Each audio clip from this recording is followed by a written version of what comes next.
चलिए, good afternoon सबको बाबू। Good afternoon, good afternoon, good afternoon सबको, गुड आफ्टरनून। जल्दी से फटाफट जो है ना एक बार शेयर कर दीजिए। और मैं सबसे पहला और इम्पोर्टेंट आपको नोटिस दे दूं, ठीक है। नोटिस में ये है बाबू मेरे कि आप सब जो लोग जो है ना एप्लीकेशन डाउनलोड करेंगे आज के आज, ठीक है। आज के आज बाबू मेरे आप लोग जो है ना डाउनलोड करेंगे एप्लीकेशन, और एप्लीकेशन डाउनलोड करने के बाद उसके फ्री सेक्शन में जाएंगे, ठीक है। उसके फ्री सेक्शन में जाएंगे, वहां पर आपको मिलेगा रिवीजन नोट्स करके एक जो है ना एक फोल्डर मिलेगा। उस फोल्डर में आपको मिलेगा ज्योग्राफी का रिवीजन नोट्स मिलेगा। वहां से ज्योग्राफी वाला रिवीजन नोट्स जो है ना आप लोग डाउनलोड कर लीजिएगा, ठीक है। क्योंकि यहाँ से जो हम लोग पढ़ने वाले मेरे दोस्त, इसमें काफ़ी सारी चीज़ें हम लोगों ने पहले भी पढ़ रखी है। तो हम लोग जो है यहाँ पर पढ़ने वाले सर टॉपिक नहीं छोड़ रहे, हम लोग कोई सा भी टॉपिक नहीं छूटेगा। लेकिन सर हम लोग जो पढ़ने वाले ना वो अपने जो रिवीजन नोट्स था सर उससे पढ़ने वाले, ठीक है। टॉपिक कोई भी नहीं छूटेगा, हम इसमें ऐड ऑन करते जाएंगे जहां जरूरी पड़ेगी, ओके ना। तो आप सब लोग जो है ना एप्लीकेशन डाउनलोड करेंगे आपके वहां से, क्योंकि इसमें 5 इकाई है बाबू मेरे।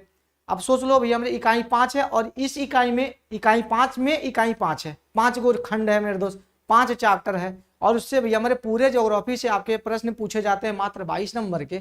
अब सोचो कि उस चैप्टर से कितने पूछे जाएंगे। इसीलिए मेरे भाई है ना समय व्यतीत ज्यादा ना करते हुए हम लोग मुख्य पॉइंट्स को हम लोग यहाँ पे फोकस करते हुए आगे बढ़ेंगे। That's all. ये था मेरे दोस्त आज का नोटिस, ओके मेरे दोस्त। तो सब कोई जो है ना, हाँ सबको मिलेगा। मैंने कहा ना भाई, मैंने कहा ना वहां पर प्रेरणा का रिवीजन नोट्स होगा। क्या होगा वहां पर? प्रेरणा का रिवीजन नोट्स होगा, जो बोर्ड द्वारा जारी किया गया था, बिहार बोर्ड के द्वारा जारी किया गया था। वो वाला नोट्स बाबू मेरे वहां पर मिल जाएगा, आप लोग डाउनलोड कर लीजिएगा, ओके बाबू मेरे। हाँ सब चैप्टर का उसी में होगा। ज्योग्राफी करेंगे ना सर तो सारे चैप्टर्स का उसमें आपको मिल जाएगा, पूरा ज्योग्राफी का मिल जाएगा उसमें, ओके ना। तो सबको इसको डाउनलोड कर लीजिएगा। उसके बाद से चलिए हम यहाँ से पढ़ना प्रारंभ करते हैं। चलो बाबू अब शुरू करते हैं। बिहार कृषि एवं, क्या भाई टॉपिक का नाम क्या है? बिहार कृषि एवं वन संसाधन, ओके बाबू, क्लियर ना। तो चलिए सबसे पहले हम लोग कृषि की बात करें अगर, तो कृषि से संबंधित भैया मेरे बिहार तो कृषि पर आधारित राज्य तो है ही। यहाँ पर सर लगभग 80% जनसंख्या जो है ना वो कृषि पर जो है ना आश्रित है। किस पे आश्रित है भैया मेरे? तो 80% जनसंख्या जो है ना वो कृषि पर आश्रित है। चीजें क्लियर भाई? जल्दी से बता दो सबको मिलकर सर। अरे अभी का है बाईजा, अच्छा रेन हो रहा है सर, अच्छा बारिश का तो मौसम ही है, क्या पूछना है सर, ठीक है। चलिए बढ़ते हैं बाबू मेरे, ध्यान से देखिएगा, थोड़ा सा कम दिखाई देगा लेकिन बढ़िया दिखाई देगा, ठीक है। तो इसीलिए थोड़ा सा प्यार से देखिएगा और थोड़ा सा रेजोल्यूशन आप जो है ना बढ़ा लीजिएगा। हम जो बोलेंगे उस पर थोड़ा सा फोकस कीजिएगा, ओके ना बाबू मेरे। क्योंकि मैंने सीधे उसी को काट के आपके सामने रख दिया है ताकि आपको जो है ना किसी प्रकार की, मिनट रुको तो बाबू, क्या नोटिस आया भाई? अच्छा क्रॉसवर्ड, चलिए ठीक है ना, कोई बात नहीं। कोई कह दे क्या होती है माँ, दुनिया में कौन भला माँ की जगह ले सका। कोई कह दे क्या होती है माँ, कोई कह दे क्या होती है माँ। चले सर, ओके ना में बढ़िया है, दिख रहा होगा सबको, दिख रहा है। चलो अब सुनो जरा ध्यान से। सबसे पहला चीज अगर हम लोग बात करें सर, यहाँ पर याद रखिएगा, यहाँ से प्रश्न पूछा जाता है बिहार का कितना प्रतिशत जनसंख्या जो है ना वो कृषि पर आश्रित है या फिर कृषि पर निर्भर है। तो आप सीधे सीधे बता दीजिएगा बिहार का 80% जनसंख्या जो है ना वो किस पर आश्रित है भैया मेरे? अपने कृषि पर आश्रित है। पहला प्रश्न यहाँ से बनता है, और पहला प्रश्न मैं आपको बता दिया, ओके सर। पहला प्रश्न भैया मेरे आपको बता दिया। चीजें क्लियर ना? जल्दी से बता दो सर, है ना, क्लियर ना सर? चलो बहुत बढ़िया सर। अब आगे बढ़ते हैं, जरा ध्यान से सुनो मेरे दोस्त। आगे सुनो, आगे सुनो, आगे सुनो सर। उसके बाद से देखा जाए तो 2005-6 में सर यहाँ की कुल कृषि भूमि जो है ना लगभग कितना था सर? 60% था। कृषि भूमि की बात करें लगभग 60% कृषि भूमि है। उसके अलावा और यहाँ पर जो है ना क्या बोल सकते हैं सर, भवन भूमि सड़क जो भी है मेरे दोस्त, ये सब जो है ना उसका निर्माण हुआ, रेलवे सड़क वगैरह। लेकिन 60% भूमि पर जो है ना यहाँ पर क्या होता है सर? खेती होता है। अब आप हमको ये बता दो सबको मिलकर कि बताओ पंजाब और हरियाणा में कितने प्रतिशत भूमि पर खेती होती है? आप हमको बताओ जल्दी से, सबको मिलकर बता दो, यहां से प्रश्न आपको बन जाते हैं सर। तो बिहार सॉरी ये पंजाब और हरियाणा में कितने प्रतिशत भूमि पर कृषि होती है? जल्दी से बताओ सबको मिलकर सर। तो वहां पर भी 80% जो है ना भूमि पर कृषि होती है। लेकिन ये बात नहीं है सर, यहाँ पर जनसंख्या 80% जो है ना वो कृषि पर आश्रित है और 60% भूमि पर क्या होती है, यहाँ पर कृषि होती है। सीधी सी बात है, इतना बात आप लोग जान लो सर, है ना, इतनी सी बात आपको समझनी है। अब चलो मेरे दोस्त, सीधी सी बात है, यहाँ पर कुछ फसल के प्रकार हैं अपने पास, है ना, अपने पास कुछ फसल के प्रकार है, यानी कुल मिलाकर यहाँ पर चार फसलें जो है ना पाई जाती है बिहार में। कितनी फसलें पाई जाती है बाबू मेरे, जल्दी से बता दो।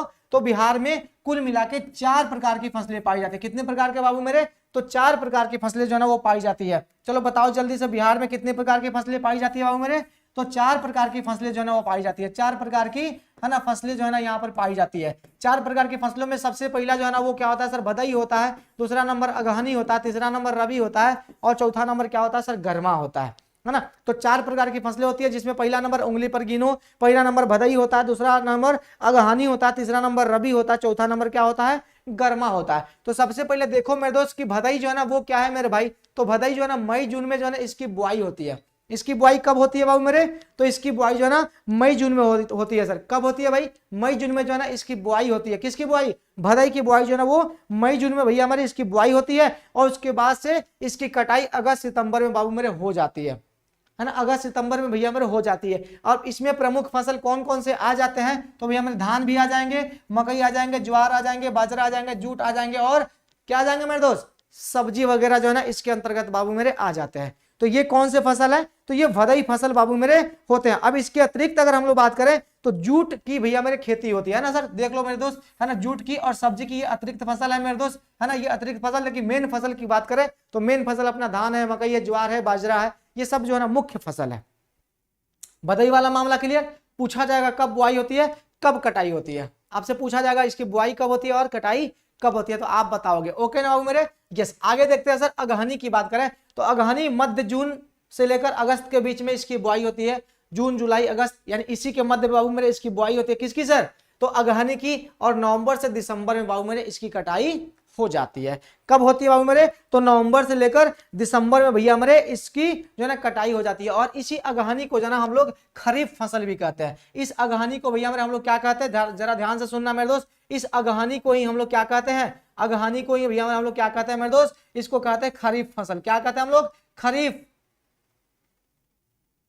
ठीक है सर। तो इसको हम लोग क्या कहते हैं, खरीफ फसल बाबू मेरे हम लोग कहते हैं, अगहनी को ही कहते हैं। चीजें क्लियर ना, इतनी सी बातें याद रखना। अब देख लो इसकी बुआई कब होती है, तो मध्य जून से लेकर अगस्त तक और नवंबर से दिसंबर के बीच में ये कट जाते हैं। इसमें भी भैया मेरे अपना धान आ जाता है, ज्वार आ जाता है, बाजरा आ जाता है, गन्ना आ जाता है और अरहर आ जाता है। क्या आ जाता है बाबू मेरे, जल्दी से बताओ सबको मिलकर, तो इसमें आ जाता है धान, ज्वार, बाजरा, गन्ना और अरहर आ जाता है। शब्दों पे ध्यान देना, नोट्स आपको उपलब्ध हो गया होगा, ठीक है ना, नोट्स आपको मिल गया होगा, ठीक है, तो इसलिए शब्दों पे ध्यान देना बस। उसके बाद से रबी फसल आती है मेरे दोस्त, तो ये अक्टूबर से लेकर नवंबर में बुआई होती है और अप्रैल से लेकर मई के बीच में इसकी कटाई होती है, ठीक है। और इसको कहते हैं हम लोग मेरे दोस्त रबी फसल। और ये ठंडी के दिनों में बुआई होती है। जैसे गेहूं की बुआई की बात हो जाए सर, तो गेहूं की बुआई कब होती है, तो भैया मेरे अक्टूबर से नवंबर के बीच में इसकी बुआई जो ना वो शुरू हो जाती है। अक्टूबर से लेकर नवंबर तक भैया मेरे इसकी बुआई होती है और अप्रैल मई में यानी गर्मी में बाबू मेरे इसकी कटाई हो जाती है। और वो होता है सर गेहूं, जौ, दलहन, तिलहन इत्यादि इत्यादि फसलें बाबू मेरे इसमें आ जाती है। ये क्या है मेरे दोस्त, ये है अपना रबी फसल। उसके बाद से गर्मा फसल की बात करें, गर्मा फसल के अंतर्गत क्या होता है मेरे, तो देखो गर्मा जो है ना ग्रीष्म ऋतु में भैया हमारे जो है ना ये इसकी बुआई होती है, यानी ठंडे ये गर्मी में बुआई होती है और गर्मी में भैया हमारे इसकी कटाई हो जाती है। गर्मी में ये बुआता है सर और गर्मी में भी भैया हमारी इसकी कटाई हो जाती है। लेकिन सामान्यतः अन्य की बात करें मेरे दोस्तों, देखो मई जून यानी गर्मी में बुआई होता है, ठंडी में कटाता है। ये भी हमारे गर्मी में बुआई होता है सर, ठंडी में कटाता है। ये देखो ठंडी में बुआई होता है सर, गर्मी में कटाता है। लेकिन गर्मा की बात करें तो ये केवल गर्मी में ही बुआता है सर और गर्मी में ही क्या हो जाता है सर, इसकी कटाई जो है ना वो हो जाती है। बात क्लियर ना सर। अब इसमें जरा ध्यान से और प्यार से देखना मेरे दोस्त, इसमें मुख्य तौर पर देखा जाए मेरे दोस्त तो जितनी भी सब्जियां वगैरह जो है ना वो होते हैं सर, धान भी थोड़े बहुत इसमें हो जाते हैं, बकोए वगैरह जो ना जो भी कहा जाता है सर, कौन कौन से धान में होते हैं, अलग अलग प्रकार के देहाती धान, ठीक है, बकोए फकोए को कौन कौन से धान में होते हैं, है ना, वो गर्मा के अंतर्गत आ जाता है, ठीक है। तो जो भैया मेरे धान हो जाता है, कुछ धान भी होता है। सब्जियां मुख्यतः इसमें होती है सर, खीरा भी सर होता है, ककड़ी होता है, तरबूज होता है और खरबूज होता है। लीची भी भैया हमारे गर्मी में ही फलते हैं सर और गर्मी में ही वो समाप्त हो जाते हैं, ठीक है ना सर। तो ये आम वगैरह ये सब भैया मेरे गर्मी में ही उसमें मंजर लगते हैं और गर्मी में ही क्या हो जाता है सर, वो समाप्त जो है ना वो हो जाता है। चीजें क्लियर है सर। तो ये क्या है सर, ये गर्मा फसल के अंतर्गत बाबू मेरे वो आ जाता है। तो चीजें क्लियर ना। तो अपने पास जो है ना कितने प्रकार की फसलें हैं, तो अपने पास 4 प्रकार की फसलें हैं, जिसमें भैया हमारे भदई है ना, भादों में जो बुआता है ना, बरसात के दिनों में, तो भदई है मेरे भाई, ठीक है सर। उसके बाद से सर अगहनी है, रबी है और गर्मा है। 4 प्रकार की फसलों को याद रखना और आगे बढ़ना, ठीक है बाबू मेरे। अब उसके बाद से जरा ध्यान से सुनो मेरे दोस्त, सबसे पहले अच्छे तरीके से सुन ला। बिहार में बाबू मेरे गहन खेती की जाती है।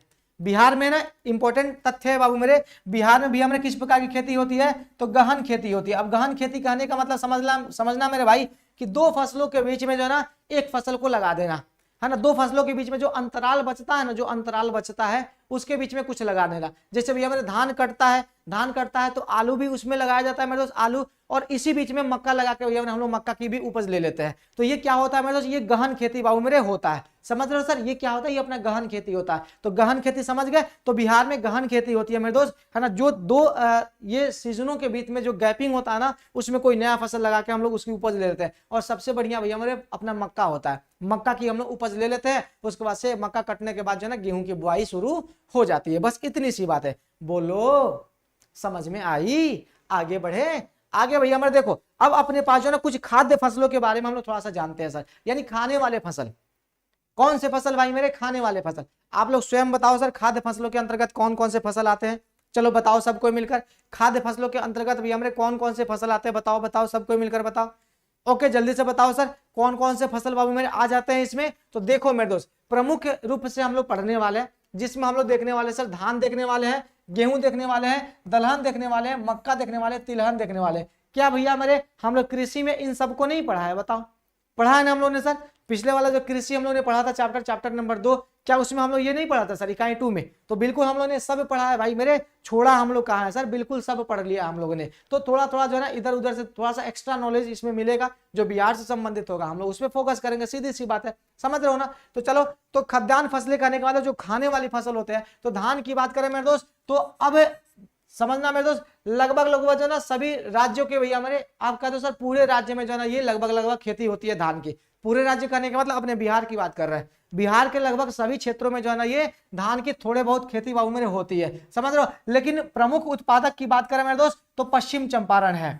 याद रखना, बिहार में धान के प्रमुख उत्पादक के अंतर्गत भैया हमारे कौन आ जाता है, पश्चिम चंपारण। याद रखना मेरे दोस्त, कौन आता है, पश्चिम चंपारण, रोहतास और औरंगाबाद। भैया हमारे प्रमुख उत्पादक क्षेत्र की बात करें तो पश्चिम चंपारण, रोहतास और औरंगाबाद। अरे हमारा बगल में, हमने के पूर्वी चंपारण में बानी जा, और बगल में भैया हमारे अपना पश्चिमी चंपारण है। उधर बाढ़ जो है ना बहुत ज्यादा आता है कि नहीं सर, बाढ़ उधर आता है और डूब जाता है सर, है ना, बेतिया साइड में नहीं बेतिया डिस्ट्रिक्ट नहीं है भैया हमारे, पश्चिमी चंपारण का एक क्या बोल सकते हो आप, एक जो है ना एक शहर है। ओके चीजें क्लियर ना सर। तो वो है अपना, लेकिन हाँ अगर मुख्यतः देखा जाता है तो पूर्वी चंपारण पश्चिमी चंपारण जो है ना, ये दोनों राज्य जो है ना भैया मेरे क्या था, वो बेतिया राज्य के अंतर्गत ही आता था। तो भैया मेरे बेतिया राज्य था, है ना, बेतिया क्या था सर, राज्य था उस समय किसी राजा का। अभी भी वहाँ पे सर महल वहल है राजा का, है ना, कभी जाके देखना, हम लोग तो देखे नहीं है सर, खंडहर हो गया सब, ठीक है। अब चलो बात करते सर गेहूं की। तो गेहूं भी भैया मेरे लगभग सभी राज्यों में होती है सर, राज्य के सभी जिलों में भैया मेरे वो होती है। लेकिन प्रमुख उत्पादक की बात करें तो रोहतास है अपना, है ना, हम बिहार में पढ़ रहे हैं सर। और सामान्यतः भारत की बात करें तो पश्चिम बंगाल याद रखें, सॉरी पश्चिम बंगाल, उत्तर प्रदेश भी हमारे गेहूं के उत्पादन में सबसे आगे है ना, गेहूं उत्पादन में भी हमारे उत्तर प्रदेश सबसे आगे है ना, होता है ना सर, गेहूं उत्पादन सर उत्तर प्रदेश में होता। तो इसको भी थोड़ा सा याद रखना, बिहार की बात कर रहे हैं, ओके ना, ओके बिल्कुल सर। आगे बढ़े, ध्यान से सुनना। अब दलहन की बात करें तो दलहन भी हमारे पटना, औरंगाबाद और कहाँ होता है सर, कैमूर में होता है। दलहन कहाँ होता है, पटना में होता है, औरंगाबाद में होता है, कैमूर में होता है। ये जिला की बात करें, हम बिहार के जिला में पढ़ रहे हैं मेरे दोस्त। अब सुनो मक्का की बात करें तो प्रमुख जिला खगड़िया, समस्तीपुर, बेगूसराय है सर मकई के उत्पादन में। लेकिन मक्का हम लोग की तरफ भी होता है, कहोगे गुरुजी हम लोग की तरफ भी होता है तो हम लोग का नाम नहीं लीजिएगा। अरे होता है भाई, लेकिन उस स्तर का नहीं होता ना जिस स्तर का भैया हमारे होना चाहिए। हम लोग अपने खाने पीने के लिए थोड़ा बहुत जो है ना उगा लेते हैं, ठीक है, लेकिन उतने बड़े पैमाने पर जो है ना इधर ही उगता है मेरे दोस्त, कहाँ, खगड़िया, समस्तीपुर, बेगूसराय। उसके बाद से देखा जाए तिलहन की प्रमुख उत्पादन की बात करें सर, जहाँ तिलहन का मतलब समझ रहे हो सर, तेल वाले फसल, राई, सरसों, तीसी, है ना, और क्या होता है मेरे दोस्त, सूर्यमुखी, ये सब जो है ना ये तिलहन फसल के अंतर्गत बाबू मेरे आ जाता है, जिससे तेल निकाला जाता है। मूंगफली ये भैया मेरे तेल निकालने वाले जो है ना फसल है। तो अब ये तेल निकालने वाले फसल भैया मेरे तेल निकालने वाले फसल है मेरे दोस्त, है ना, तेल याद रखना, ठीक है ना। तो भैया मेरे अगर हम लोग बात करें ना, किसकी बात करें, इन तिलहन फसलों की बात करें, किन की बात करें बाबू मेरे, तो इन तिलहन फसलों की बात करें ना, तो इसमें देख लेना मेरे पश्चिम चंपारण, बेगूसराय, पूर्णिया, सहरसा, ये याद रख, बस यही चीज याद रखना, ज्यादा कुछ याद नहीं रखना, ठीक है। तो यहाँ से प्रश्न बाबू मेरे पूछे तो नहीं जाते हैं, लेकिन फिर भी याद रखना, कभी पूछ दिया जाए तो एक प्रश्न तो यहाँ से पूछा जाता है, ये वाला सा, ठीक है ना, ये वाला प्रश्न बाबू मेरे पूछा जाता है हर बार, ठीक है ना, याद रखना।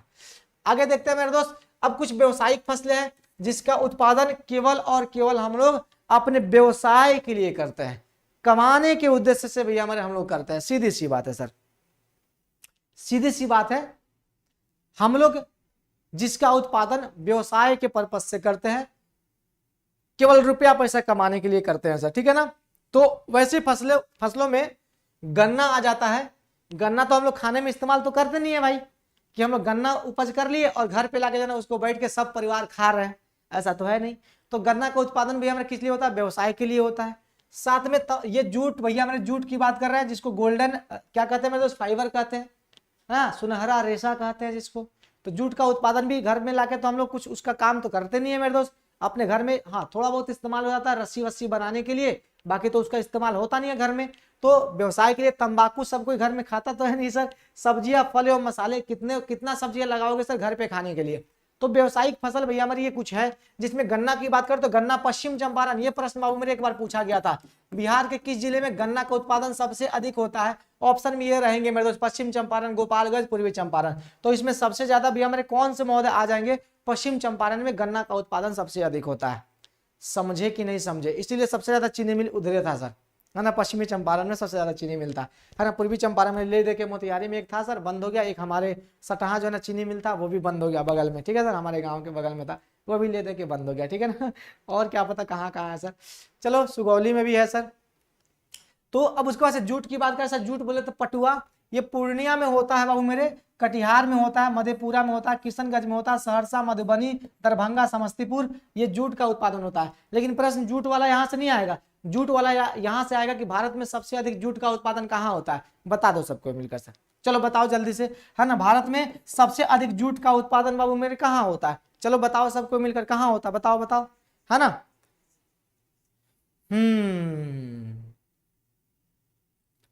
ओके सर, चीजें क्लियर ना, जल्दी से बताओ सर कहाँ होता है। नहीं नहीं, भारत की बात कर रहे हैं भैया हमारे, मुंबई कौन बोला भाई, मुंबई में कपास होता है मेरे भाई, जूट और कपास में अंतर नहीं समझ में आता है सर।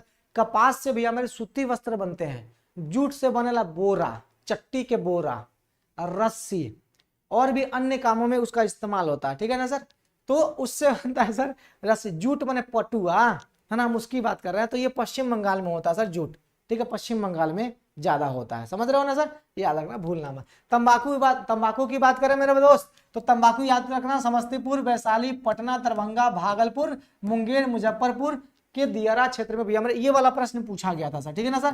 तंबाकू कहाँ उपजाया जाता है, तो मुजफ्फरपुर के गंगा के दियारा क्षेत्र में तंबाकू उगाया जाता है, समझ रहे हो ना। तंबाकू खाने का मतलब ई खैनी, है ना, ई वाला खैनी, समझ रहे हो, देख रहे हो विनोद सर, खैनी के बारे में बता रहे हैं। यहाँ पे देखो सब्जियों की बात कर रहे हैं बाबू मेरे, हम किसकी बात कर रहे हैं, हम सब्जियों की बात कर रहे हैं भैया मेरे। तो सब्जियां फल और मसाले पटना में उगाए जाते हैं, नालंदा में, नवादा में, गया, जहानाबाद, मुजफ्फरपुर, वैशाली, भागलपुर, पूर्णिया आदि जगहों पे ये कुछ फसलें जो है ना जो उगाए जाते हैं। चीजें क्लियर ना बाबू मेरे, बस इतनी सी बात आपको समझ में आ जानी चाहिए, अब इससे ज्यादा कुछ इसमें पढ़ना वढ़ना है नहीं सर। चीजें क्लियर ना, बात क्लियर, चलो बहुत बढ़िया सर, क्या बात है सर। चलो ओके, अब सुनो जरा ध्यान से, एक चीज सबसे महत्वपूर्ण चीज आप जान लो, ठीक है, कुछ नोट भैया मेरे यहाँ पर लिख लो, किताब से कुछ नोट लिखना है। सुनो, धान की अगर बात करें मेरे दोस्त तो सबसे अधिक उत्पादन धान की होता है मेरे दोस्त पश्चिम चंपारण में, रोहतास में, औरंगाबाद में, ठीक है। इन 3 जिलों में सर बिहार 18% से अधिक धान का उत्पादन करता है, समझ रहे हो ना, बिहार भी हमारे 18% ज्यादा उत्पादन करता है। पहले स्थान पर पश्चिम चंपारण है धान के उत्पादन में, ठीक है, दूसरे नंबर पे भी हमारे रोहतास है और तीसरे नंबर पे औरंगाबाद है, समझ लिए। तो पहले नंबर पे धान में भी है, बात क्लियर सर। तो इतना याद रखना, पूछ दिया जाएगा तो बता देना, मैंने आपको पहले ही बताया था सर, यहाँ पर धान की खेती भैया मेरे सबसे पहले पश्चिम चंपारण में भैया मेरे है, उसके बाद से रोहतास, उसके बाद से औरंगाबाद, है ना, ये नंबरिंग है। समझ रहे हो कि नहीं समझ रहे हो? ओके बाबू मेरे, चलो आगे बढ़ते हैं मेरे दोस्त, आगे बढ़ते हैं, आगे बढ़ते हैं। देखो सर, अब सब्जियों में भैया मेरे आप लोगों ने यहाँ पर देख लिया, चीजें क्लियर सर? आगे बढ़ते हैं, आगे देखो, सबको मिलकर देखना। कृषि की प्रमुख समस्याएं बिहार में भैया मेरे कौन सी समस्याएं हैं जो कृषि को इफेक्ट करता है? तो क्या हम लोगों ने कृषि में नहीं पढ़ा सर, है ना? बिहार में हम लोगों ने जो पढ़ा था सर, इसमें इसमें पढ़ा था मेरे दोस्त, किस में पढ़ा था हम लोगों ने सर? इसको किस में पढ़ा था हम लोगों ने? अरे इसमें वन एवं वन्य प्राणी संसाधन ना, जिसमें हम लोगों ने पढ़ा था सर कि कितना कृषि को नुकसान हुआ था सर। नहीं, इसमें नहीं पढ़ा था। कृषि को नुकसान भी हमने किस में पढ़ा था सर? बिहार पीछे क्यों है? कहाँ पढ़ा था, किस चैप्टर में पढ़ा था? आप बताओ हमको सब कोई। ओके सर, हाँ बिहार भैया हमारे हम लोगों ने पढ़ा था ना सर कि बिहार जो है ना इतना पीछे क्यों है, हम लोगों ने पढ़ा था। ओके सर, हाँ अच्छा, हाँ सर इकोनॉमिक्स में पढ़ा था, सॉरी इकोनॉमिक्स में पढ़ा था, ठीक है। तो वहां पर भी भैया हमारे ये समस्या जो है ना वहां पर भी बताई गई थी, इकोनॉमिक्स में पढ़ा था, ज्योग्राफी में नहीं, sorry sorry sorry sorry sorry, economics में भैया हमारे हम लोगों ने पढ़ा था सर, इकोनॉमिक नहीं, चैप्टर नंबर 2 में नहीं, इकोनॉमिक्स में पढ़ा था, ठीक है। अब सुनो, कृषि की कुछ प्रमुख समस्याएं हैं सर, जिसमें मिट्टी का कटाव, जिसके कारण से उर्वरता का ह्रास होता है। सुन रहे हो? मिट्टी का कटाव होता है। मिट्टी का कटाव क्यों होता है? तो बाढ़ के आने से। बाढ़ भी हमारे बिहार में सबसे ज्यादा आता है, आपको पता होना चाहिए। अब बाढ़ आता है तो मिट्टी का जो ऊपर वाला जो परत होता है भैया हमारे, ये वाला परत जो उपजाऊ होता है, इसको उठा कर लेकर चला जाता है ना, पानी उठा कर लेकर चला गया दूसरे जगह। अब नीचे जो है ना भैया हमारे उपजाऊ मिट्टी नहीं रहती है, मैं आपको बता दूं। तो जो ऊपर वाला परत होता है जो उपजाऊ होता है, उसको तो लेकर चला गया पानी। अब भैया हमारे मिट्टी कटाव हो गया। अब भैया हमारे अब जो है ना इससे क्या हो गया, उर्वरता का ह्रास हो गया। तो पहला तो परेशानी ये है। दूसरा परेशानी ये है कि हम लोग घटिया बीज का इस्तेमाल करते हैं। खैर अब हम लोग होशियार हो गए, अब नए नए हम लोग होशियार हुए हैं और हम लोग जो है ना बढ़िया बढ़िया बीज का इस्तेमाल अब हम लोग कर रहे हैं। पहले लेकिन होता क्या था कि हम लोग जैसे फसल लगाए और जो बीज निकला ना सर उसमें से इतना बचा के रख दिए, क्या तो इसको अगले साल बोएंगे हम लोग, है ना, अगले साल बोएंगे। आप लोगों ने भी देखा होगा कि जैसे मक्की भी हमारे उपज हुई, अच्छा मक्की जो ना इतना बड़ा बड़ा ना उसको झोला बना करके लटका दिया जाता था, है ना, घर में लटकाया जाता था पहले। आप लोगों ने देखा है? सबने बताओ, सब कोई ने देखा होगा भाई, है ना। या फिर गेहूं थोड़ा सा अलग करके रख लेते थे हम लोग, क्या तो अगले साल इसको बोएंगे। तो उससे क्या हो जाता, मेरे उपज में जो है ना कमी आती है, उपज अच्छा नहीं मिलता। समझ रहे हो ना? आपको जेनेटिक्स में हम पढ़ाएंगे कि एक ही बीज को बार बार क्यों नहीं बोना चाहिए। हम लोग नए नए बीज जो है ना क्यों मार्केट से लेकर हम लोग बोते हैं, पुराने बीज को हम लोग क्यों नहीं बो लेते हैं, जबकि उसका फसल जो है अच्छी लगी हुई है, तो क्यों नहीं बो पाते हैं सर? तो हम लोग पढ़ेंगे अनुवांशिकता एवं जैव विकास में, वहां पर बताएंगे, आप याद रखिएगा, ठीक है। तो दूसरा नंबर भी हमारा ये हो गया। तीसरा नंबर की बात करें सर, खेतों का आकार छोटा होता है। अब खेतों का आकार छोटा होता है मेरे दोस्त, तो ना ही अच्छे तरीके से जुताई होती है सर, और नहीं अच्छे तरीके से भैया क्या होता है सर, उसमें उपज हो पाता है। समझ रहे हो सर? तो खेतों के आकार छोटा होने से खरी खेती करने में थोड़ी तकलीफें होती है, सीधी सी बात है। उसका से अशिक्षित एवं रूढ़िवादी किसान, ये भैया हमारे ये चौथा नंबर। देख भाई, रूढ़िवादी का मतलब वो रूढ़ मत समझ लेना, है ना, खड़ूस टाइप वाला रूढ़ बाबू मेरे मत समझ लेना, समझ रहे हो? ओके ना, खड़ूस वाला रूढ़ बाबू मेरे मत समझ लेना। अशिक्षित एवं रूढ़िवादी कहने का मतलब जो परंपरागत तकनीक का इस्तेमाल करते आ रहे हैं उनको हम लोग रूढ़िवादी कहते हैं। नई तकनीक का इस्तेमाल नहीं करते हैं वो लोग पुरानी तकनीक का इस्तेमाल करते हैं। क्यों करते हैं? क्योंकि अशिक्षित है। तो बिहार में अशिक्षा है मेरे दोस्त, और अशिक्षा के कारण क्या है मेरे दोस्त, यहाँ पर रूढ़िवादिता है, जिसके कारण से किसान जो है ना पुरानी परंपराओं से खेती करते आ रहे हैं, जिससे उपज जो है ना वो इफेक्ट होता है।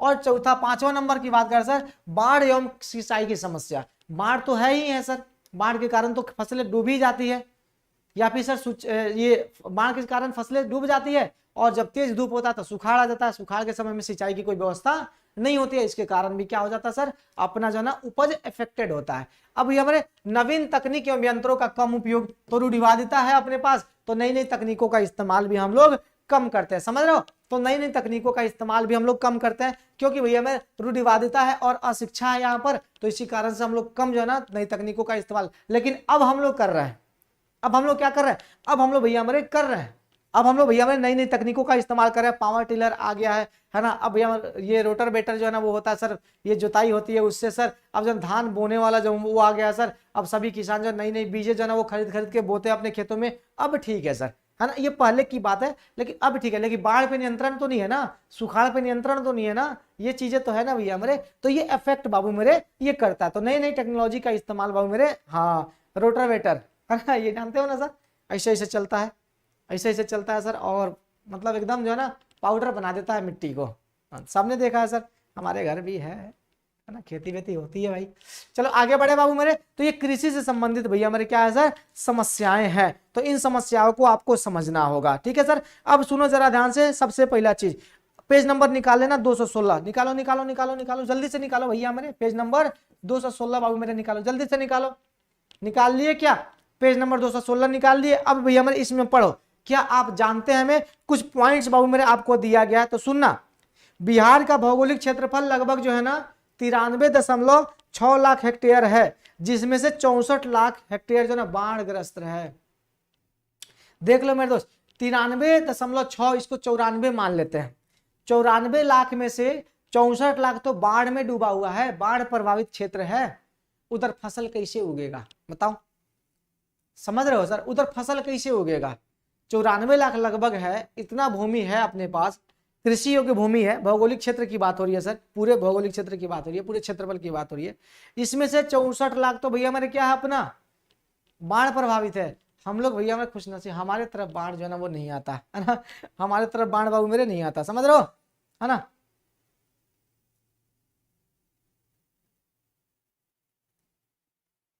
ओके, चीजें क्लियर ना, ओके ना बाबू मेरे। चलो उसके बाद से चलो दूसरा नंबर देख बाबू मेरे।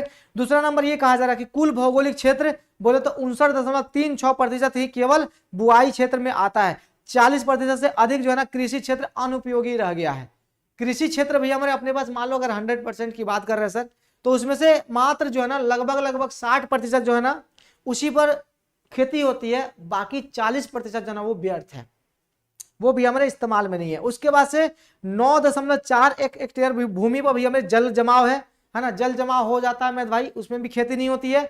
और इनमें से 8.35 लाख हेक्टेयर भूमि जो है ना उत्तर बिहार में है, शेष 1.06 लाख हेक्टेयर जो है ना मोकामा टाल में है, इसका भी इस्तेमाल मेरे नहीं होता सर खेती में।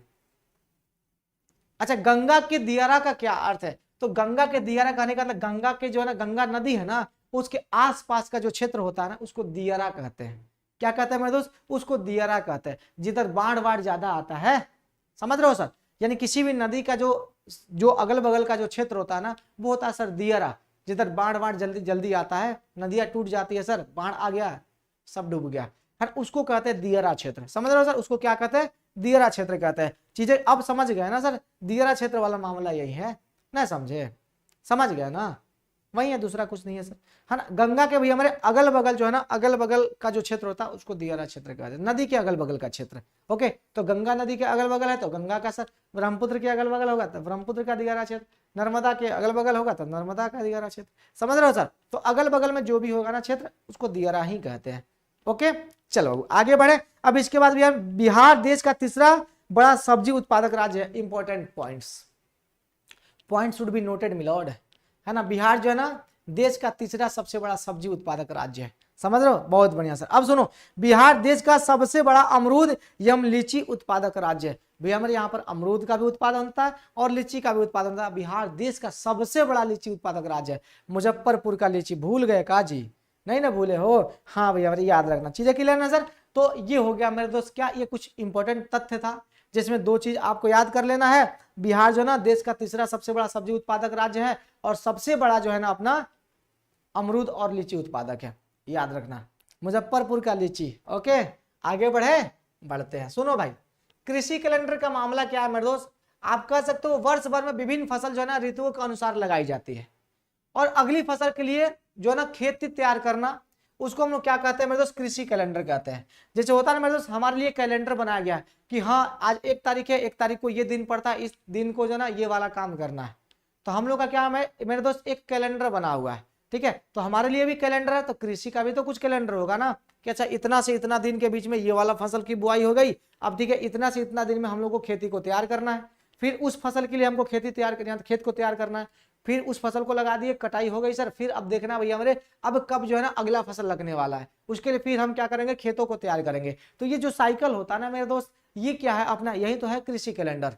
समझ रहे हो कि नहीं समझ रहे हो, समझे कि नहीं समझे सर, है ना, समझे ना, बस इतनी सी बात है, ज्यादा कुछ इसमें है नहीं सर, ठीक है ना, बस ये कृषि कैलेंडर है मेरे दोस्त। उसके बाद से अगर बिहार में जल संसाधन की बात करें मेरे दोस्त, सुनो सुनो सुनो, है ना, हाँ लीची सर फेवरेट सबका होता है, ज्यादा मत खाना चमकी बुखार हो जाएगा, समझ रहे हो ज्यादा खाओगे तो चमकी बुखार हो जाएगा, समझ रहे हो ना, तो ज्यादा मत खाना लीची, नहीं तो चमकी बुखार हो जाएगा।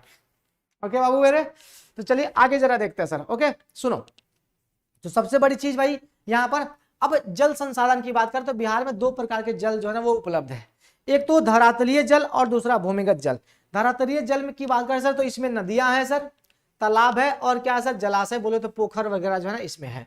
भूमिगत जल स्रोत में क्या हो जाएगा सर, कुआं हो जाएगा, नलकूप हो जाएगा, हैंडपंप इत्यादि इत्यादि जो है ना वो क्या आ जाता है सर, वो भूमिगत जल के अंतर्गत आ जाता है। बोलो हम लोग पढ़े कि नहीं पढ़े सर, भूस्तरीय जल और भूमिगत जल हम लोग ने पढ़ा है ना भाई, पहले भी पढ़ा है, तो हम लोग अब बिहार में पढ़ रहे हैं, इसमें कौन सी बड़ी बात है ना। चलो भाई अब देखते जरा ध्यान से सुनो मेरे दोस्त, तो हम लोग यहाँ पर आपसे पूछा जाएगा सर, जल्दी से बताना सबको मिलकर सर, और ये प्रश्न पूछा भी जाता है, बिहार में जल का सबसे अधिक उपयोग जो है ना किस क्षेत्र में होता है, बिहार में जल का सबसे अधिक उपयोग किस क्षेत्र में होता है, बताओ जल्दी से सर, बिहार में जल का सबसे अधिक उपयोग जो है ना किस क्षेत्र में होता है, सबसे अधिक उपयोग बाबू मेरे किस क्षेत्र में होता है, जल्दी से बताओ सबको मिलकर सर, अधिक उपयोग बाबू मेरे किस क्षेत्र में होता है, जल्दी से बता दो मेरे भाई, उपयोग किस क्षेत्र में होता है, तो वो होता है कृषि में। 95% से अधिक जल संसाधन का उपयोग जो है ना वो सिंचाई में होता है। कितना सर, लगभग लगभग 95% से अधिक जल संसाधनों का इस्तेमाल जो है ना कृषि में होता है। सोच सकते हो, सोच रहे हो सर, लगभग 95% से अधिक। ठीक है, अब बात करते हैं भैया हमारे किसके किसके द्वारा जो है ना सिंचाई होती है अपने बिहार में। तो सुनो, जल संसाधनों का उपयोग सबसे पहला सिंचाई, दूसरा गृह कार्य यानी घर से संबंधित, और तीसरा औद्योगिक कार्य। ये महोदय तो अपने पास है नहीं, है ना, कुल मिलाकर घरों के उपयोग में भैया हमारे अपने आ जाते हैं कुछ ले दे के। ठीक है, तो सुनो मेरे दोस्त, तो यहाँ पर सिंचाई के अंतर्गत भैया हमारे नहर से लगभग 40% होता है, नदियों से भैया हमारे नदियों से ही ये सब जो है नहर निकले हुए होते हैं, है ना, नदियों से नहर बनाकर ही होता है, तो इसलिए नदियों को इग्नोर करना। ठीक है, अब उसके बाद से नलकूप की बात करें मेरे दोस्त, नलकूप से भैया हमारे 38.7% जो ना कृषि में सिंचाई होता है। उसके बाद से कुआं की बात करें तो कुआं में भैया हमारे 2%, और तालाब से कितना होता है 9%। कुल मिलाकर लगभग लगभग अगर आप देखें तो ये भैया हमारे लगभग लगभग जो है ना 90-91% के आसपास जो है ना भैया हमारी ये हो जाता है। अगर नदी को भी अगर मिला दे कहीं अगल बगल अगर नदी भी है उसको भी अगर इंक्लूड कर ले तो 95% लगभग लगभग आ जाता है, और 5% में भी हमारे घर का काम और ये वाला काम बाबू मेरे होता है। इतनी सी बात है, लगभग लगभग ये होता है, समझ रहे हो ना।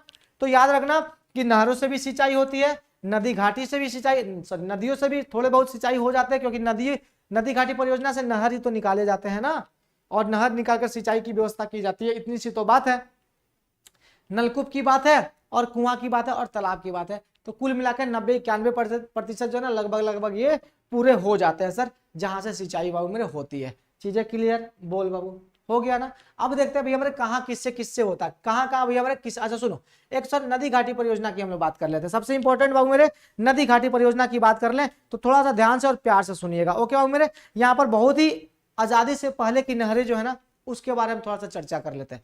यहाँ से प्रश्न आएगा, जम क्या आएगा, इसलिए ध्यान से सुनना, है ना। यहां से प्रश्न भैया हमारे आएगा और वो आएगा जम के, ठीक है ना, इसलिए आपको जम के देखना है। ठीक है सर, चलो ध्यान से सुनना।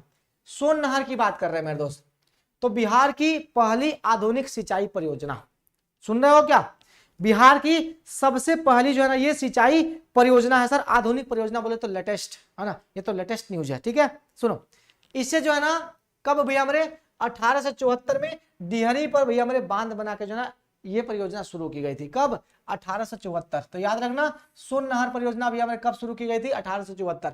और ये किसको किसको बाबू मेरे जो है ये देता है अपना जल सिंचाई के लिए, तो पटना को देता है, भोजपुर को देता है, गया को देता है, जहानाबाद को देता है, रोहतास को देता है, औरंगाबाद को ये जलापूर्ति करता है।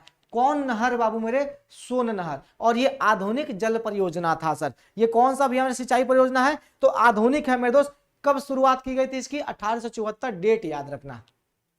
सोन नदी से भी हमें निकाला गया था इसको, समझ रहे हो, सोन नदी से भी हमें निकाला गया था, भूलना तो बिल्कुल ही मत। ठीक है मेरे दोस्त, चीजें क्लियर। अब उसके बाद से आता है सारण नहर। सारण नहर की बात करें मेरे दोस्त तो ये गोपालगंज प्रखंड में 1880 में ये शुरू किया गया था। कौन भैया मेरे? सारण नहर जो है ना वो 1880 में भैया मेरी ये शुरुआत हुई थी, आजादी से पहले की बात हो रही है। ढाका नहर की बात करें तो ये ढाका अनुमंडल में ललबकिया नदी पर बाबू मेरे ये निर्मित है। इसका सन पता नहीं है, सन आप ढूंढ के बता देना हमें भी, ठीक है सर।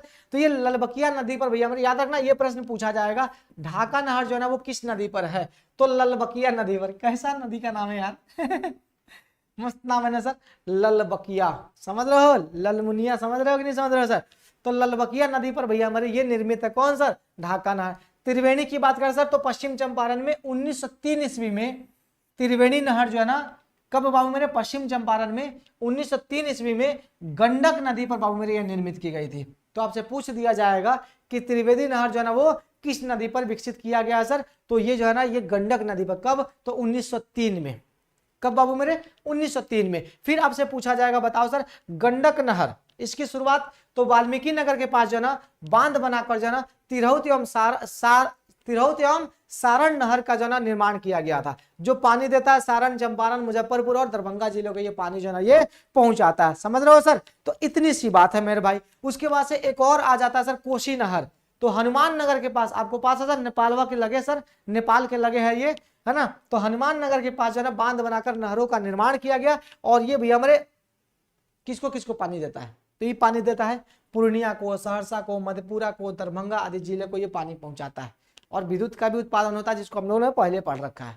विद्युत उत्पादन हम लोगों ने पहले पढ़ रखा है, समझ रहे हो कि नहीं समझ रहे हो सर? जल संसाधन में नदी घाटी परियोजना, ठीक है। तो वहां पर ये तमाम तरह की चीजें बाबू हम लोगों ने पढ़ रखी है पहले भी, ठीक है। तो कुछ डेट्स थे जिसको याद रखना बेहद ही जरूरी था, जिसको याद रखना बेहद ही जरूरी था। चलो बाबू मेरे थोड़ा सा आगे बढ़ते हैं। अब देखो सिंचाई की बात हो रही है, कहां कहां किससे किससे सिंचाई होता है भैया मेरे, ये जरूरी चीज सुनो सुनो सुनो सब भैया मेरे ध्यान से सुनो, अच्छे तरीके से सुनो, नहीं तो दिक्कत हो जाएगा, ठीक है। सुनो सुनो सुनो, सिंचाई की बात करें तो कहां किससे सिंचाई होता है? नलकूप से सिंचाई कहां कहां होता है? तो समस्तीपुर और सीतामढ़ी में नलकूप के द्वारा सिंचाई होता है। कुआं से सिंचाई बाबू मेरे कहां होता है? तो दरभंगा में होता है सर, मधुबनी में होता है, पश्चिम चंपारण में होता है, नवादा, नालंदा, गया और जहानाबाद में किससे होता है? कुआं से सिंचाई आज भी होता है। तालाब से सिंचाई भैया मेरे कहाँ होता है? तो मधुबनी में और नालंदा में भैया मेरे तालाब से सिंचाई जो है ना वो होता है। समझ रहे हो ना? तो इसको याद रखना मेरे दोस्त, इसको अच्छे तरीके से याद रखना। और नहर से सिंचाई कहाँ होता है, ये प्रश्न एक बार पूछा गया था। तो भैया मेरे नहर से सिंचाई कहाँ होता है सर? नहर से सिंचाई कहाँ होता है जल्दी से बता दो। तो याद रखना मेरे दोस्त, नहर से सिंचाई कहाँ होता है सर? तो नहर से सिंचाई की बात करें ना तो रोहतास जिला याद रखना, ठीक है सर। रोहतास जिला भैया हमारे याद रखना, जिसको चावल का कटोरा कहते हैं, कहते हैं ना सर, चावल का कटोरा कहा जाता है। बोलो कहा जाता है ना सर, चावल का कटोरा इसी को कहते हैं, रोहतासे को कहते हैं। समझ रहे हो? चावल का कटोरा किसको कहते हैं सर? रोहतासे को कहते हैं। तो भैया मेरे रोहतास में किससे सिंचाई होता है? तो नहर से सिंचाई होता है, लगभग ये याद रखना। समझ रहे हो ना सर? बुझे बुझलऊ कि ना बुझलऊ बताओ जल्दी से सर। बुझ गए ना सर? हाँ बहुत बढ़िया, क्या बात है सर, चीजें क्लियर ना। चलो बाबू मेरे कुछ अन्य देख लेते हैं। तो कुछ अन्य बाबू मेरे यहाँ पर आपको दिख रहा होगा, नहीं दिख रहा होगा तो कोई बात नहीं सर। प्रमुख नदी घाटी परियोजना, जिसके बारे में हम लोगों ने पहले भी पढ़ रखा और हमने आपको पहले भी पढ़ा रखा है, हमने आपको पहले भी पढ़ा है, लेकिन फिर भी आप देख लो सर। कुछ प्रमुख नदी घाटी परियोजना, जिसमें सोन नदी घाटी परियोजना है सर, गंडक नदी घाटी परियोजना है और कोसी नदी घाटी परियोजना है। सबसे पहला अगर बात करें सर तो बिहार की सबसे पुरानी और सबसे पहली परियोजना ये वाली है सर। आपसे पूछा जाएगा ना, ये मैंने आपको बताया था, याद है क्या? सोन नदी घाटी परियोजना याद है क्या सर? बोलो सर, दिख रहा है ना? हाँ दिख रहा है, दिख रहा है, दिख रहा है। चलो सर दिख रहा है, कोई दिक्कत वाली बात नहीं, ठीक है। सुनो सुनो सुनो, तो मैंने आपको बताया सर कि सोन नदी घाटी परियोजना जो है ना बिहार की सबसे पुरानी और सबसे पहली परियोजना है, जिसकी शुरुआत 1874 ईस्वी में की गई थी सर। ओके, 1874 ईस्वी में भैया मेरे सोन नदी की जो है ना सोन नदी घाटी परियोजना की शुरुआत बाबू मेरे की गई थी। समझ रहे हो सर? अब इसका मुख्य उद्देश्य जो था ना सर, वो क्या था सर? सिंचाई का, है ना। सोन नदी घाटी परियोजना का मुख्य उद्देश्य सिंचाई था। और ये इंद्रपुरी में भैया मेरे बांध का निर्माण किया गया था। कहाँ? इंद्रपुरी में बांध का निर्माण किया गया था। और डेहरी एवं बारूण में जल विद्युत का उत्पादन भैया इससे होता है। समझ रहे हो सर? और इसके सबसे पहला चीज आप समझ लो सर, इससे डेहरी के पास जो ना पूरब एवं पश्चिम की ओर जो ना नहरें निकाली गई, जिसकी कुल लंबाई 130 किलोमीटर थी सर। इस नहर से पटना और गया जिले को जो है ना दो शाखाएं जो है वो विकसित हुई है सर। किधर सर, पटना में गाया कि कई नहरों की सर शाखाएं यहाँ से निकली है सर, और उप शाखाएं भी भैया मेरे यहाँ से विकसित हुई है। आप पढ़ लेना यहाँ से सर, है ना, आप यहाँ से पढ़ लेना मेरे दोस्त। अब उसके साथ साथ देखो यहाँ पर मिल जाएगा आपको कुछ चीजें भैया मेरे यहाँ पर मिलेगा। सुनो सुनो सुनो सुनो, एक इंपॉर्टेंट चीज यहाँ पर मिल गया सर, सुनो। इसके साथ अब देखा जाए मेरे दोस्त तो इससे जो ना औरंगाबाद, भोजपुर, बक्सर, रोहतास जिलों की भूमि की सिंचाई होती है, और कुल जो है ना 4.5 लाख हेक्टेयर जो है ना भूमि की सिंचाई मेरे से की जाती है। इस परियोजना से सूखा प्रभावित क्षेत्र को सिंचाई की सुविधा प्राप्त होने से बिहार का दक्षिणी पश्चिमी क्षेत्र जो है ना प्रति हेक्टेयर जो है ना उत्पादन काफी बढ़ गया और चावल की अधिक खेती होने लगी। इस कारण से इस क्षेत्र को बिहार का चावल का कटोरा कहा जाने लगा, जिसमें भैया हमारे ये दक्षिणी पश्चिमी क्षेत्र भैया हमारे आता है, लेकिन ऑप्शन में अपना वहीं रहता है। तो याद रखना इसमें आ जाएगा सर औरंगाबाद, भोजपुर, है ना, बक्सर, रोहतास। औरंगाबाद, भोजपुर, बक्सर, रोहतास, लेकिन रोहतास ऑप्शन, ये ऑप्शन में बाबू मेरे रहता है, तो इसलिए मैंने रोहतास बता दिया। लेकिन इंक्लूड कर लेना, अगर कह देगा इसमें कौन नहीं है मेरे दोस्त, तो उसमें से जो नहीं होगा उसको मार लेना। लेकिन 4 याद रखना, औरंगाबाद, ये भोजपुर, बक्सर और रोहतास, इसको याद रखना मेरे दोस्त, ठीक है ना सर। क्योंकि ये सोन नदी के कारण ही वो सूखाग्रस्त क्षेत्र था, तो ये नदी बना और वहां से नहरें निकाली गई, जिसके कारण से क्या हुआ मेरे दोस्त, इंद्रपुरी में बराज बनाया गया था। आपको याद है, मैंने बताया था सर, इंद्रपुरी में बराज बनाया गया था, और बराज बना के भैया यहाँ से नहरें निकाली गई थी, अगर आपको याद हो तो। याद है ना, याद है ना, याद है कि नहीं है सर? हाँ,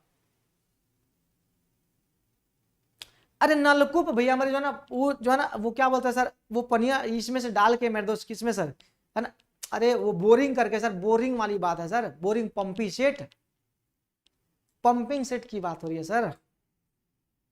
हम उसको कहते हैं सर, बोरवेल नहीं कहते जिसको, है ना, वही वाला बात है सर। चीजें क्लियर ना सर? तो बस इतनी सी बात इसमें पढ़ना था सर। अब सुनो जरा ध्यान से सर, गंडक नदी की बात करें तो उत्तर प्रदेश और बिहार की संयुक्त परियोजना, याद रखना, इस पे जो ना अभी वार्तालाप चल रहा था, वहां पे मैंने पढ़ाया था आपको, अगर याद हो तो, कि इसके संबंधित वार्तालाप चल रहा था, दोनों की सहमति भैया मेरे हो जाती तो आगे काम बढ़ता, लेकिन हो गई है, इसी कारण से आगे काम बढ़ा है, अगर आपको याद हो तो। याद है ना सर? तो सुनो, उत्तर प्रदेश एवं बिहार की संयुक्त परियोजना वाल्मीकि नगर के पास भैया मेरे जलाशय का निर्माण किया गया है, और भैंसा लोटन में भैया मेरे बांध का निर्माण किया गया है। इसका मुख्य उद्देश्य भी सिंचाई था सर, इसका मुख्य उद्देश्य क्या था सर? सिंचाई था। लेकिन सर वाल्मीकि नगर से थोड़ा पूरब जल विद्युत केंद्र भी इसमें बना दिया गया, लेकिन मुख्य उद्देश्य क्या था सर? गंडक परियोजना का मुख्य उद्देश्य भैया मेरे क्या था? अपना सिंचाई ही था।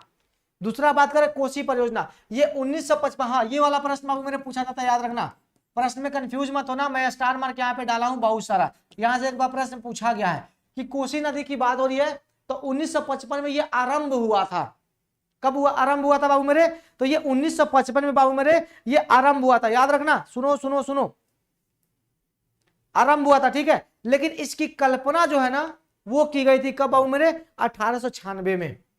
ये शुरुआत तो भैया मेरे इस दिन से हो गया, लेकिन 1896 में भैया मेरे इसकी कल्पना हुई थी। तो कंफ्यूजन में मत रहना, यानी सोचा गया था कि ऐसा जो ना एक परियोजना आए, उस पे काम हो। तो 1896 में भैया मेरे एक परियोजना की कल्पना किया गया, किंतु वास्तविक रूप से 1955 में कार्य प्रारंभ हो गया। कब बाबू मेरे? 1955 में कार्य प्रारंभ हो गया, ये मानना। अब सुनो, इसका मुख्य उद्देश्य भैया मेरे क्या था सर? नदी के बदलते मार्ग को रोकना, क्योंकि कोसी भैया मेरे क्या है? बिहार का शोक है। ये जो ना किधर मुड़ जाएगी, कब मुड़ जाएगी पता ही नहीं चलता है, कब और किधर बाबू मेरे ये मुड़ जाती है पता ही नहीं चलता, तो दिक्कत वाली बात तो है। तो इस कारण से भैया मेरे जो ना ये परियोजना शुरू किया गया था नदी के यानी बाढ़ प्रभावित क्षेत्रों को बचाने के लिए, यानी बाढ़ को रोकने के लिए जो ना इसका जो ना इस परियोजना की शुरुआत की गई थी।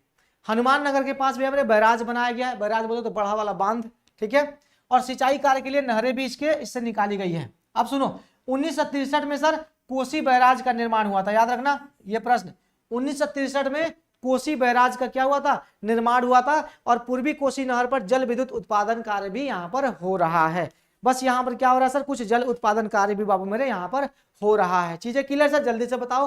अब आगे बढ़ते सर, कुछ अन्य परियोजना में यहाँ पे दुर्गावती जलाशय भैया मेरे है, ऊपरी क्यूल जलाशय, बागमती और बरनार जलाशय, ठीक है, इसको भी देखते चलो सर। तो सुनो जरा ध्यान से सर, दुर्गावती जलाशय परियोजना की अगर बात करें तो इसका मुख्य उद्देश्य है कैमूर एवं रोहतास जिले में सर सूखाग्रस्त क्षेत्रों को क्या करना मेरे दोस्त? सिंचित करना। तो मुख्य उद्देश्य क्या है सर? सिंचाई। किस किस जिलों का सर? तो कैमूर और रोहतास। किस जिले की बात हो रही है? तो कैमूर और रोहतास जिले की बात हो रही है ना। दो दुर्गावती जलाशय परियोजना का मुख्य उद्देश्य यही था सर। और साथ में साथ भी हमारे इसका सेकेंडरी जो था वो बाढ़ नियंत्रण था। प्राथमिक तो सिंचाई था और सेकेंडरी भी हमारे क्या है अपना बाढ़ नियंत्रण। बोलते हो गौण उद्देश्य इसका यही कह सकते हो। आप सुनो ये कहाँ है? तो चेनारी प्रखंड में है मेरे दोस्त, कमरचाट है ना, करमचाट के पास जो है ना इस नदी पर बांध बनाने की योजना शुरू की गई सर। ठीक है ना सर। ये करमचाट कहाँ है मेरे दोस्त? तो चेनारी प्रखंड में। तो होगा सर कैमूर अथवा रोहतास जिले में ही कहीं इर्द गिर्द होगा। समझ रहे हो सर? ओके ना? ओके ना मेरे दोस्त? अरे भैया मैंने 1955 दिया है ना छोटू, 1954 दिया तो छोड़ दो, किताब के बीच में जो दिया है ना वो सही है ना। इसमें थोड़ा सा ये होता है ना, गड़बड़ होता है, कोई दिक्कत वाली बात नहीं है। अब सुनो ऊपरी किउल जलाशय परियोजना। इसमें देखो मेरे भाई कि मुंगेर, ध्यान से सुनना और प्यार से सुनना, अच्छे तरीके से देखते चलो। ऊपरी किउल जलाशय परियोजना मुंगेर एवं लखीसराय जिलों के क्षेत्र को सर सिंचित करना। कुल मिलाकर बात सर सिंचाई करना ही होता है सर, है ना। कहाँ का सर? तो मुंगेर और लखीसराय। ठीक है। उसका से बाढ़ नियंत्रण भी हमारे इसका जो है ना सेकेंडरी भी हमारे जो है ना इसका वो है, क्या बोलते हैं सर? उद्देश्य है। उसका से बागमती परियोजना सीतामढ़ी जिला में सर रामनगर के निकट बांध का निर्माण हुआ इसमें, और इसका मुख्य उद्देश्य बाढ़ नियंत्रण और सिंचाई था सर। बाढ़ नियंत्रण और सिंचाई था। उसका से ये किसको किसको पानी देता है सर? तो पूर्वी चंपारण, सीतामढ़ी, शिवहर, मुजफ्फरपुर जिलों को ये सिंचाई उपलब्ध करवाता है। कौन सर? बागमती परियोजना। हम लोग की तरफ भी आ जाता है सर, पूर्वी चंपारण इसमें है, देख लो सर, है ना। हम लोग बागमती भी हमारे तरफ भी आ जाती है इसका पानी, तो पूर्वी चंपारण भी है। उसका से बरनार जलाशय की बात करें मेरे दोस्त तो जमुई जिले में भैया हमारे ये है, और बरनाल नदी पर ये बांध बनाकर इसका सिंचाई का कार्य लिया जाता है। तो कुल मिलाकर सिंचाई का काम बाबू मेरे यहाँ पर लिया जा रहा है। कोई भी काम हो सिंचाई उसमें आएगा, कोई भी काम हो सिंचाई आएगा। काहे भाई? काहे कि 80% जनसंख्या इसी पर निर्भर है। कितना प्रतिशत? 80%। अब 80% भैया मेरी जनसंख्या इस पर निर्भर है, तो क्या पूछना है भैया, क्या पूछना है। अब चलो भाई वन संसाधन की बात कर लेते हैं। आर्द्र पतझड़ वन और शुष्क पतझड़ वन, है ना। बस इतनी सी बात है। अब ये खत्म, सब खत्म, ठीक है ना। चैप्टर ही फिनिश हो जाएगा आज, खत्म तो खत्म। सुनो वन संसाधन की बात कर रहे हैं मेरे दोस्त, तो आर्द्र पतझड़ वन है, ये शुष्क पतझड़ वन, यानी जो नमी वाला सर बरसात के समय में सर, है ना, उधर वाला पतझड़ वन और एक शुष्क वाला पतझड़ वन। तो ये कहाँ कहाँ मौजूद है भाई? तो आर्द्र पतझड़ वन जो है ना, ये वाला प्रश्न एक बार पूछा गया है, इसलिए यहाँ पर स्टार मार्क मैं दे रहा हूं कि आर्द्र पतझड़ वन भैया में दक्षिणी पहाड़ी और एवं उत्तरी पश्चिमी भाग में बाबू मेरे मिलते हैं। और आपसे पूछा जाएगा इसमें कौन कौन से वृक्ष जो है ना वो आर्द्र पतझड़ वन के उदाहरण है, तो साल, शीशम, बांस, सवई घास, महुआ, जामुन, कटहल, कुसुम, केंदू, गुलहड़ और अमलतास और गमहार और करंज, ये सब क्या है मेरे दोस्त? ये आर्द्र पतझड़ वन के ये क्या है मेरे दोस्त? ये वृक्ष है। समझ लो, ये आर्द्र पतझड़ वन के वृक्ष है मेरे दोस्त। जिधर क्या होता है मेरे दोस्त? थोड़ी थोड़ी नमी होती है सर, शुष्क एकदम नहीं हो जाता, सूखा नहीं पड़ जाता। समझ रहे हो कि नहीं समझ रहे हो? अब जरा ध्यान से सुनना मेरे दोस्त।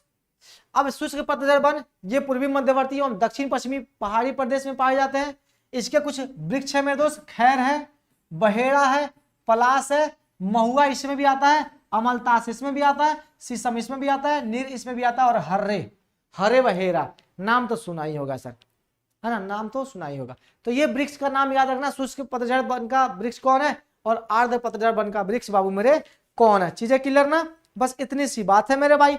अब सुनो जरा ध्यान से, क्या आप जानते हैं आर्द्र पतझड़ वन और शुष्क पतझड़ वन में मात्र 125 सेंटीमीटर वर्षा का अंतर होता है। अगर भैया हमारे 125 सेंटीमीटर वर्षा अगर इधर हो गया सर, है ना, इससे अधिक 125 सेंटीमीटर वर्षा इधर अधिक होता है, तो ये आर्द्र हो गया, और भैया हमारे इधर तो 125 सेंटीमीटर कम होता है तो ये शुष्क हो गया। बस इतनी सी बात है, समझने वाली क्या बात है इसमें। अब जरा ध्यान से सुनो मेरे दोस्त, वन एवं वन्य जीवन संरक्षण, सीधी सी बात है मेरे दोस्त, ये आखिरी टॉपिक में चल रहा है, प्यार से सुन लो, ठीक है। हमने आपको पहले भी बता रखा है लेकिन फिर भी सुन लो सर। बिहार के मात्र सर जी 6.87 भौगोलिक क्षेत्र पर वन का विस्तार है। याद रखना, बिहार में सर कितना? 6.87% भौगोलिक क्षेत्र पर वन का विस्तार है। फिर से सुन लो, बिहार में सर जी कितना है? तो 6.87% है ना भौगोलिक क्षेत्र पर वन का विस्तार है। अब सुनो, अब इसके लिए सर क्या है ना, वन वृद्धि के लिए वनारोपण करना जरूरी है सर।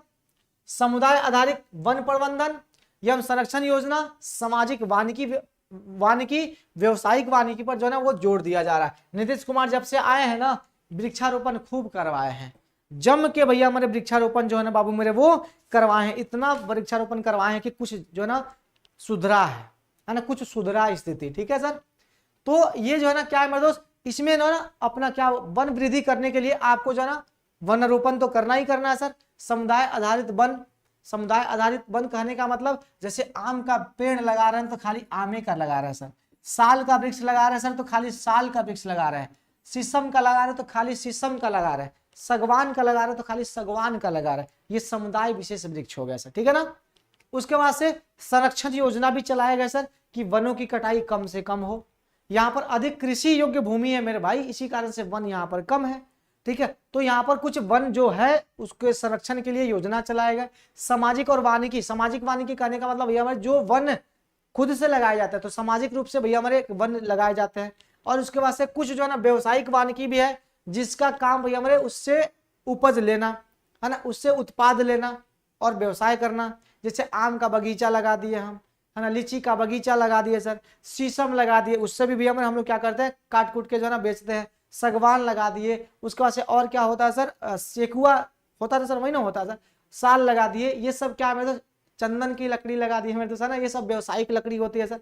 तो इसका इस्तेमाल जो है ना, सुनो, इसका इस्तेमाल भी हमारे किस में होता है, व्यवसाय में होता है। सीधी सी बात है, ज्यादा कुछ इसमें दिमाग लगाने वाला बात है नहीं सर। अब सुनो, अब संरक्षण की बात है मेरे दोस्त, तो वन जीवों के संरक्षण के लिए पटना में जैविक उद्यान आपको पता है, तो पटना का संजय गांधी जैविक उद्यान भी हमारे आपको पता है। बेगूसराय के सर मंझौल स्थित कांवड़ झील आपको याद है। दरभंगा जिला का कुशेश्वर स्थान याद है मेरे दोस्त। ये सब वन्य जीव संरक्षण के कुछ स्थान है। उसका से प्रयास, तरुमित्र, प्रत्यूष और मंदार नेचर क्लब स्वयंसेवी संस्थाएं भैया हमारी चल रही है। ये स्वयंसेवी संस्थाएं है मेरे दोस्त, है ना, ये एनजीओ है मेरे दोस्त।